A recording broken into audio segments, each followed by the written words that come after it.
kulanti wacan oo wanaagsan idilkiin baddaawadayaal ku soo dhawaada xaggaygu waa barqannimo ay bisha June ee sanadka 2026 ay tahay 24 maalnimo Arbaca ah waxa aynu qodobkan si gaar ah ugu eegaynaa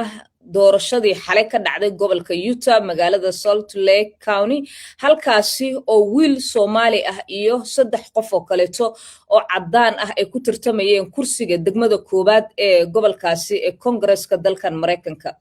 Liban Maxamed oo kamid ahaa 4 qof ee u cararayso kursigaasi ayaa waxa uu noqday qofka saddexaad waxaana ka hormaray 2 qof oo kaleeto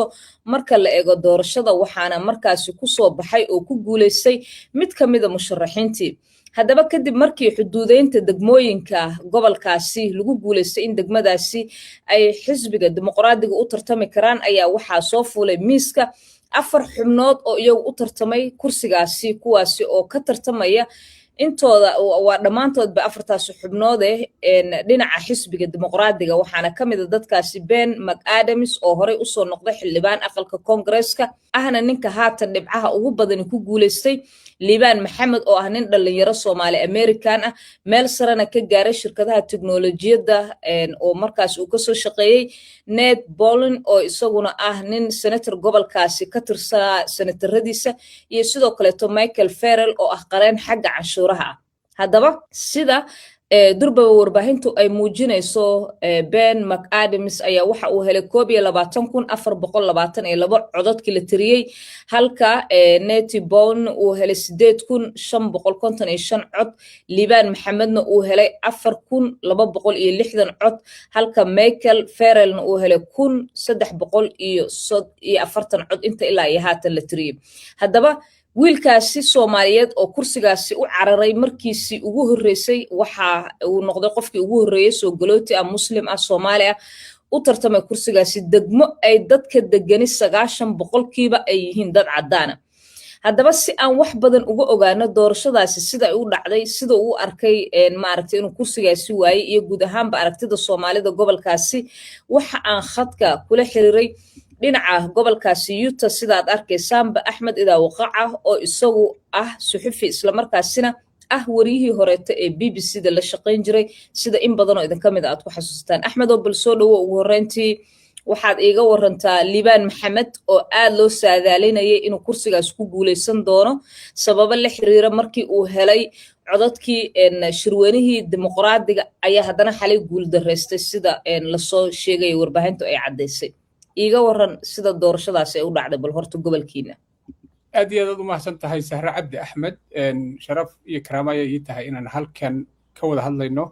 anagoo muddo badan wada shaqeynay asxaab saxaafadeedna wada ah aad baa runtii sharaf igu tahay intaas ka sokow Liban waa laga helay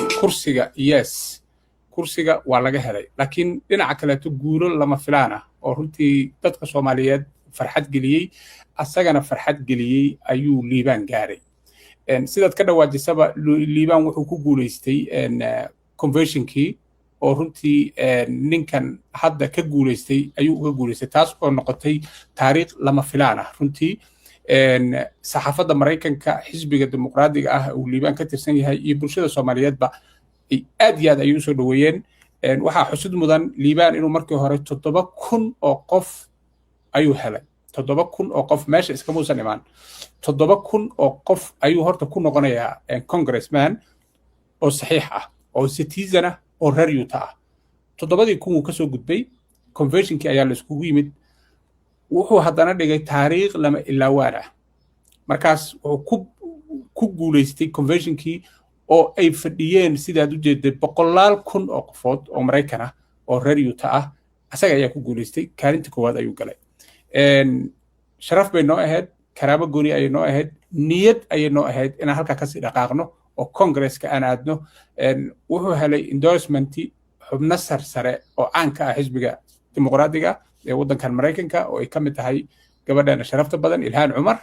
iyo xubno kale oo magaaladan jooga oo dimuqraadiga ah kuwa xilal hayay iyo waxa kale oo xusud mudan gabar kale oo iyaduna xildhibaan ah Boston Massachusetts degan ka ah inay iyaduna endorse garaysay markaad fiiriso figuriska waaweyn ee siyaasiyiinta dimuqraadiga ah dalka Mareykanka iyo saxaafaddaba top ayuu runtii Liban ka ahaa laakiin calafka iyo nasiibka ayaa diiday habeennimadii xalay niyajab naguma aysan ridin asaga nin dhalinyaro ah 27 sano jira waddankan ku dhashay runtii aad buu u faraxsanaa haddaad aragto muuqaaladiisa iyo fiidiyoyadii aan soo duubnay waa dhowla caddaynayay wuu faraxsanaa wuu nala hadlay waxaa xusud mudan liibaan in uu u mahad celiyey dadkii doortay iyo kuwii aan dooran isla markaasna uu taageeray aqoonsadana natiijada rasmiga ah ee kulankii xalay ka soo baxday marka taas naftirkeeduna waxay tahay runtii guul aad iyo aad u weyn waa tahay waa ciyaari doonaa codkiisa waaridkiisa ayaan sidoo kaleeto maqli doonaa balse inta ka horeysa maxaan ka baran karnaa liibaan maxaa keenay asagoo oo heerkaas sare gaaray helay codadkii ugu badnaa ee madaxdii delegeedkii xisbiga dimuqraadiga maxaa keenay haddana inuu doorashada maaragtay ku reen waayo maxay tahay caqabadaha hor istaagay dabcan wax walba caqabada ayay leeyihiin runtii waxaa xusud mudan wax common ah oo doorasho markaad maraykanka gelayso waa inaad lacag haysato ninkan waa nin dhalinyaro ah aabbiyo hooyadii waa dad soo galootay ah inkastoo PhD professor yihiin oo jaamacadaha dalkan wax ka dhigaan dad aqoon-yahano ah ay dhaleen laakiin waxaan dhihi karaa waxa keliya oo nala kaga badiyey wax kale ma ahan waa lacagta labadii wuxuu yidhi ninkii haysay leylay labadii walaalaa ninkii lacag lahaa weyn marka liibaan lacag muusan haysan nin dhalinyaro ah waad dareemi kartaa waddankan ku dhashay 27 sano keliyana jira oo aan in badan shaqayn marka dhaqaalaana la kaga badiyey advertisement iyo media iyo xayeysiis iyo ninkani every single minute tviyada iyo journaalada ayuu taagnaa marka dhaqaalaana la kaga badiyey dadkii ayuu isbaray dadkii liibaan dooran lahaayee soomaalida ahaana runtii way doorteen hadda tirada aad ka dhawaajisay waa tiro soomaaliyeed oo halkan degan iyo dadkii kaleeto oo gacan saarka aan lahayn ee aan soomaalida ahayn afrikaanka ahaa iyaguna runtii codkooday dhiibteen marka waxaan dhihi karaa wax kale liibaan loogama badin waxaanaad fahmi kartaa liibaan inuu dadaalay 7,000 oo cod 4,000 hadda doorato 7,000 oo cod oo maraykana hadday codki siiyeen conventionkii delegatekii uu ku soo guulaystay waxaad dareemi kartaa waxana la kaga badiyey waxay tahay hadda dadka waaweyn ee tviyada indhaha ku haya ee idaacadaha dhegaysta ee journaalada akhriya ayaa Mark Adams ayuu iska iibiyey liibaan laakiin nin wuxuu ahaa dhiig cusub haysta hadlaya maaragtay waxa uu soo kordhinaya sheegaya shaqooyinka iyo guryaha iyo waxa dadka Soomaaliyeed ee dadka Mareykanka ah iyo deganay ay u baahan yihiin nin wax ka qabanayo ee raba inuu bedelo ayuu ahaa marka waxaan dhihi karaa intaas ayaa nala kaga badiyey waanaad fahmi kartaa reenreenta iyo xafladda aan xala haysanay niyadab ma jiro horaan u soconaynaa kursigaanan usii tartamaynaa waa 2 sano waxa weeye insha allahu xoogga ayaan saari doonaa waad ujeedaa sida gabdhaheenna iyo raggeennuba ay wada faraxsan yihiin ee loo damaashaadayo ee loo raaxaysanayo ee loo qaxweynayo ee runtii niyadjab ma jirin laakiin anigu waxaan hadda fursaddan anigu ka faa'iidaysanaya soomaaliya meel kasta oo aad joogto waxaad u baahan tahay lacag iyo cod waxaad arkaysaa dad badan oo 20 sano 30 sano oo aan haddana weligood codayn ma aqaana sababta liibaan waa kaasa waa faraxsan yahay waa sheekeynayaa waa mahad celinayaa marka sharaf ayaa halkaa tiilay iyo karaamo waa tahay waxyaabaha kaleeta caqabadaha ku jira waxaa ka mida meesha in waxaan maqlay 9% wax ka badan degmadii uu ka tartamaya dadka jooga caddaan ay yihiin soo galooti u tartamay xilna ay maaragtay cusub tahay wiil dhalinyaro ah oo Soomaali ah xilligan adag oo xataa madaxweynihii dalka Mareykanka Donald Trump dadka Soomaaliyeed ee degan gobolada Mareykanka uu maaragtay inta badan warbaahinta uga hadlo dhinacooda xun waqti adag oo dadkii Minnesota caqabadihii waayidan wajahayay la wada xasuusto marka waxaa soo dhami shidaalka iyo dabka ma ku sii dar kartaa ay kula tahay si wanaagsan waxa kaloo xusud mudan gobolkan waa gobol diineed waxay sheegaan macbadka diimeed ee ugu weyn dunida waa sida iyaga la tahay inuu halkan Utah ku yaalo sanadkii waxay diraan in ka badan 80,000 oo qof oo ay u diraan tabliiq ahaan waxay aaminsan yihiin inay nabi leeyihiin waxay mushaarkooda ka jiraan 10% waa dad sidaa iskugu duuban marka way adag tahay gobol ama qowmiyad ama dad sidaas iskugu duuban qof kastoo shaqeeya mushaarkiisa 10% ayuu ka jirayaa wiilku markuu high school ka dhameeyo intuusan jaamacadda aadin iyo gabadhuba waxay aadayaan missionary wax la yiraahdo 2 sano ayuu wuxuu faafinayaa diintan mool marka la yiraahdo marka waa dad isku xiran midab iyo diin iyo caqliba iskaga xiran dhaqaalana ay meel u yaalaan marka dadkaasaan la tartamnay markaan dadkaas la tartamnay macnaheedu waxay tahay annaguna waxaan rabnay garab waxaan rabnay ninka dhalinyarada ah in la caawiyo dhowr state ayay waalid ku tageen wax laga soo hel laakiin sidii la rabay Soomaaliduna uma aysan caawin isagana dhaqaale uma aysan oolin marka qof ka soo tartamaya oo Soomaali ah oo wadankan ka tartamaya waxaad u baahan tahay lacag waxaad u baahan tahay qof ku codaya waxaad u baahan tahay inaad dadaasho intiiba waa sameynay wixii la heli karay waa helnay laakiin runtii nasiibka naga heliyay liibaan wuu hadlay markii dadka uu la hadlayay xalayto oo muuqaaladaasi sida muujinaya uu dadkii taageerayaashiisa u soo baxay oo guuldarrada markay soo baxday uu la hadlay muxuu u sheegay wuxuu u sheegay inuusan niyad jabsanayn wuxuu u sheegay in hawshii ay dadka Soomaaliyeed ay qabteen iyo dadkii campaignkiisa ku jiraba uu ku faraxsan yahay wuxuu u sheegay inaysan wax niyad jabihi jirin wuxuu u sheegay inuu hawshaasi ay sii socon doonto wuxuu u sheegay in loo baahan yahay isku duubnaan midnimo iyo wadajir wuxuu u sheegay in loo baahan yahay inay naga horeyso buundo culus buundadaasna loo baahan yahay sidii loo tallaabi lahaa marka niyad jabba jirin khayr ayuu halka ka sheegay wanaag ayuu halka ka sheegay uu dhoola cadeynayay qofkii ugu dambeeyay meeshii aan ku dabaaldegaynay ka soo tagay ayuu ahaa runtii farxad ayuu muujinaya qof kasta wuu hagareynaya qof kasta wuu mahad celinaya qof kasta wuu salaamayay hamigiisuna wuu sii soconaya ma ahan mid halkan ku kooban laakiin mar walba waxaan hor yaalla dadkaas aan kuu sheegay ee sidaa iskugu duuban runtii dadka Soomaaliyeed ee yuuta degan qabiilku waa nugu yaryahay faquuq waa nugu yaryahay laakiin dhaqaale ma jiraan marka isteediyada kale marka aan tartamayno waa inay naga warhayaan waa in qofku markuu tartamayo lacag ayuu wadankan u baahan yahay wax kasta waa lacag waad aragtay gurigaaga intaas advertisement ku soo dhacaysa waa lacag weeye marka taas ayaa marka muhiim ah wax kaloo dhiba iyo wax kaloo caqabada oo meesha yile ma jirin dadku way rabeen waxa xusud badan saxaafadda Mareykanka iyo Yurub iyo gaar ahaan Utah oo aan hadda kala hadlayo bagaga hore ku sawiran yahay inuu dhig cusub yahay fikradiisa lala dhacay waxa uu wada raali laga yahay ayaa la sheegay laakiin waxa weeye Soomaalidu waxay tiraahdaa oday talitiisna waday marka إذا وقع حمر أما كسمايو أما هرجيسة أما بوساسي بربر وكترتمايو أما بيدبا إيه مركو يوتا كترتمايو وحوي فرقة ودحية مركا وحنا لكو إلي وبقول كي بس عشان مجال اسمه ده نقال أهان يدين أهان يمذب أهانبا وإنتاس لكن درين كلا يجيب كلا من مجرو هادو إدين صوب بحلها نين صومالي أما الليبان بهدان إراهدو محي وقد قنان له دad كرر يوتا صومالي أردن أي يقول أهانات كسب بلو من قبلات فدرال iyo Mareykanka ilhaan hadda wad aragtay waa lagu tiirsaday madaxweynaha Mareykanka ayay leedahay sidan ma ahana sidana wanaagsan waxa weeye haday heli lahayd qof kale oo caawiya oo halka la taga ee la shaqeeya guul lama ilaawana farxad ay ahaan lahayd dad la yaqaano is haysta midaysan baarlamaankii iyo sanadkii ku jira dadkii Mareykanka wax la qaybsanaya ugu yaraan magaceena laga sheegayo meel walba oo Mareykanka looga taliyo gabadha xijaaban ee weligeedii allaheed furtay albaab xirnaa ayuu noqon lahaa wiil kale oo dhalinyaro ah waliba asagu wuxuu uga sii duwanaa lahaa waa qof ku dhashay Mareykanka ilaahan sidaan filayo Mareykanka kuma dhalan laakiin waa citizen waa anagoo kaleeto laakiin asagu wuxuu furi lahaa bag cusub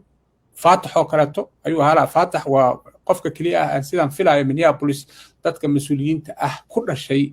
Mareykanka marka liibaanna wuxuu noqon lahaa qofkii ugu horeeyay muslina qofkii ugu horeeyay madow qofkii ugu horeeyay Mareykanka ku dhashay oo haddana Soomaali ah oo haddana xilka u tartamay ee haddana helay marka waxay noqon lahayd runtii guul weyn oo farxad ah oo meel walba laga sheegay runtii ahaan lahayd waa tahay idaa waqaco waxaan jeclaan lahaa Cabdinaasir Garjeex oo ah aabaha dhalay Liibaan Maxamed inaan bal codkiisa dadka markii uu xalay la hadlay aan maqashiyo bal marka waxaad iga warantaa hadda maxaa xigaya waqtigan maadaama kursigan dimuqraadiga uu ku soo baxay McAdams yuu la tartamaya maxaa xigi doona doorashadan McAdams wuxuu wajahayaa doorasho kale adag qof kale oo Republican ah ayaa la tartamaya marka dimuqraadigu afartii sano haddeertaan labadii sano horeysay kursi kuma uusan lahayn Washington marka waxay noqonaysaa in marka la wajaho qof kale oo Republican ah iyo McAdams ayaa tartami doona markaas ayay noqon doontaa cid ku guuleysata laakiin waxa xusud mudan Cabdinaasir inuu ahaa wasiirkii maaliyadda iyo mudane ka tirsan baarlamaanka Soomaaliya waa nin PhD holder ah wadankan isagoo yar u yimid inuu wax barto ka qalin jabiyay jaamacadaha Utah logan ogden iyo salt lake city intaba waa sidaas aad sheegtay liibaan labadiisa waaridba hooyadiis iyo aabihiisba waa dad wax bartay ilaa iyo heer jaamacadda meesha ugu sarreysa ka gaaray PhD ah waddankan muddo deganaa qoys ahaan halkan isku guursaday dabcan ilmahoodana halkan ay ku dhasheen tusaalena ay u yihiin qoysas badan oo Soomaaliyeed oo dad waarid ah intaas isku soo gaaray marka la eego oo si macnaha qurux badan ubadkoodan u korsaday ugu koriyeen ubad halkan waa tahay ugu dambeyntii bal waxaad iga warantaa maxay tani idinku dhiirigelinaysaa Soomaalida reer Utah haddaad tihiin Axmedow maxay idinkaga dhigan tahay ugu dambeyntii arrintan oo macnaha aad intaan ka badan aad keeni doontaan waxay nooga dhigan tahay shalay haddiina la lahaa ma heli kartaan 7,000 oo laydinku aqoonsado waa helnay 7,000 haddii shalana la lahaa ma tartami kartaan oo kursigaan ma haweysan kartaan oo kursigii aan haweysanay oo meeshii aan nimid oo ninkii waddankan magaaladan ku dhashay waddankan u dhashay aan afka ciidda u darnay shalana aan dadaal badan muujinay runtii markaa fiiriso 15% 14% annagoo magaaladan ku yar heerkaas aan gaarnay haddii hadda nala barto maaragtay candidatekeena iyo musharaxeena liibaanna la bartay hanku waa sii korayaa dadaalku waa sii soconayaa midnimadu waa sii siyaadaysaa dhaqaalahaas aan sheegnana waana heli doonaa waana haysanaa waana heli doonaa laakiin waxaan rabaa inaan ka faa'iidaysto runtii fursaddan haddaan reer Utah nahay waxaan ku dhex jirnaa badweyn ayaan ku dhex jirnaa waa kuu sheegay 90% dad aaminsan diintooda diin ka weyna inaysan jirin aaminsan meeshay dadka ku caabudaan tembalkoodu inuu yahay tembalka adduunka ugu weyn loo soo dalxiis tago wiilkoodu markuu ama gabadhoodu ay high school dhamayso meesha annagu aan ama jaamacad ka aadno ama shaqo qaran ka aadno ayagu ka aada inay diintaa faafiyaan oo 2 sano ay ka maqnaadaan macnaa cunugii aan 2 sano bixin waalidkaas waxay uga dhigan tahay inuu ka dhinto kaleeto marka mushaarkiisa 10% ka jiraya ee kaniisadda uga jiraya ninka meesha ku soo koray ee banaanka yimid ee asagu iskeenay Soomaaliya ninkaas aan wada riixno ninkaas aan wada taageerno hadduu maamulka geli lahaa yaa xukumi lahaa cidina kama celin lahayn laakiin caqligiisa cilmigiisa iyo waalidkiisa karaamaysan ee sharafta leh ayaa ku dadaalay inay halkan keenaan maaragtay Soomaali ka dhigaan uu tartamo hami uu yeesho marka waxaan leeyahay war waxaan nahay dad badweyn ku jira hana ka warqabo oo keenna tartamaya hal la taageero oo keenna aad aragtaan Utah ka socda hal la taageero oo meel kasto aan joogno Soomaaliyeed cod iyo lacag ayaad u baahan tahay cod iyo lacag hadaadanaysan coday xataa haddii xisbiga aad adigu ka tirsantahay xataa haddii laga tiro badan yahay macno male coday cod dhiibo ismuuji lacag aad ku tartantana meel dhigo qaaraanka iyo qabiilkaba waxbaan u haynaaye dadka tartamayana aan taageerno ayaan dhihi lahaa Axmed idaa waqaca aad iyo aad baan kugu mahadcelinayaa waa sidaas aad sheegtay dad fara badani waxay u arkaan oo aan la hadla qaybo kala gedisan bulshada in liibaan uu guuleystay iyo Soomaalida gobolkaas Utah guul fara badan baan idin wada rajaynaynaa aad baadna ugu mahadsan tahay inaad maaragtay igu warantay barnaamijkan si gaar aad iyo aad u mahadsantahay Saara Cabdi Axmed iyo Somali Coverage TV howlaha muhiimka ah ee bulshada u hayso waa la soconaa وانا كاغا مهد علينا دادال كاغنا halka ka sii wada zahrayo aad iyo aad u maasanta aad baad u mahadsantahay kaas waxa uu ahaa suxufi ruqcada ah Axmed idaa waqaca oo igu waramayay khadka si toos ah gobolka Utah ka gadaal markii xalay doorashadii laga badiyay musharaxii Soomaali Mareykanka ah Liibaan Maxamed ee ka tartamaya gobolkaasi una tartamaya Congress-ka dalkan Mareykanka halka Ilhaan ay joogto in uu galo haddaba daawadayaal wareysigan oo intiisa badan aan ku falanqeynay arrinkaas ayaan intaas ku soo gabagabeynay